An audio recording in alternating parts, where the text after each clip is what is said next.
আপনিও যদি মানসিক অস্থিরতার সঙ্গে লড়াই করে থাকেন এবং জীবনে শান্তি অনুভব করতে চান, তাহলে মনকে শান্ত রাখা খুবই গুরুত্বপূর্ণ। সাধারণ মানুষের পক্ষে নিজের মনকে নিয়ন্ত্রণ করা খুবই কঠিন। বিভিন্ন সময় নানা ধরনের চিন্তা আমাদের মনে উঁকি মারে। এর মধ্যে কিছু যেমন ভালো চিন্তা, তেমনই কিছু আবার খারাপ চিন্তা।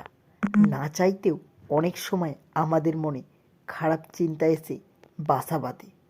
অনেক চেষ্টা করেও এই খারাপ চিন্তা আমরা নিজেদের মন থেকে সরাতে পারি না। আপনি যদি গৌতম বুদ্ধের এই বাণীগুলিকে জীবনে গ্রহণ করেন, তবে আপনার জীবনযাপনের দৃষ্টিভঙ্গি বদলে যাবে এবং এটি মনকে শান্ত করতে সহায়তা করবে। জীবন ও মনকে শান্ত রাখার বিষয়ে গৌতম বুদ্ধের অমূল্য কিছু বাণী। 1. অতীত নিয়ে বিভ্রান্ত হয়ে লাভ নেই। ভবিষ্যতের স্বপ্নে হারিয়ে যেও না, বর্তমানের দিকে মনোযোগ দাও। এটাই ভালো থাকার একমাত্র উপায়। 2.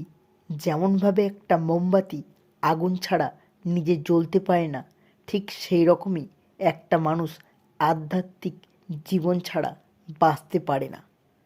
3. ঘৃণাকে কখনো ঘৃণা দিয়ে শেষ করা যাবে না। ঘৃণাকে একমাত্র ভালোবাসা দিয়েই শেষ করা যেতে পারে, আর এটা একটা প্রাকৃতিক সত্য। আমরা অনেক সময় ভাবি যে আজ যে কাজটা হচ্ছে না সেটা কাল হয়ে যাবে, কিন্তু বাস্তবে যেই সময় একবার চলে যায় সেটা আর কোনোদিনও ফিরে আসে না। সুখের কোনো উপায় নেই, সুখী থাকাই হচ্ছে এর একমাত্র উপায়।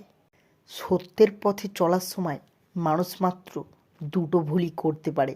1. সে হয়তো সেই পথকে পুরো শেষ করতে পারবে না, অথবা সে হয়তো সেই পথে যাওয়ার কোনো দিনই চেষ্টাই করবে না। যে কোনো অবস্থাতেই এই তিনটে জিনিসকে লুকানো সম্ভব নয়। সেটা হলো সূর্য, চন্দ্র এবং সত্য।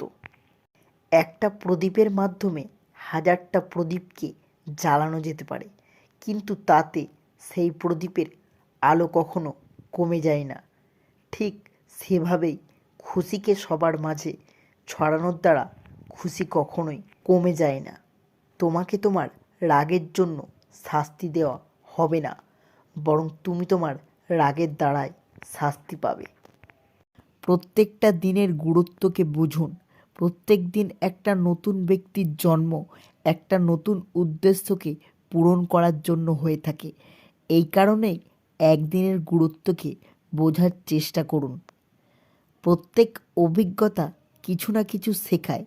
প্রত্যেক অভিজ্ঞতাই গুরুত্বপূর্ণ, কারণ আমরা আমাদের ভুল থেকেই শিখতে পারি। আমরা যখন কথা বলি তখন আমাদের শব্দগুলোকে ভালোভাবে নির্বাচন করা উচিত, কারণ এর ফলে শ্রোতার উপর ভালো কিংবা খারাপ প্রভাব পড়তে পারে।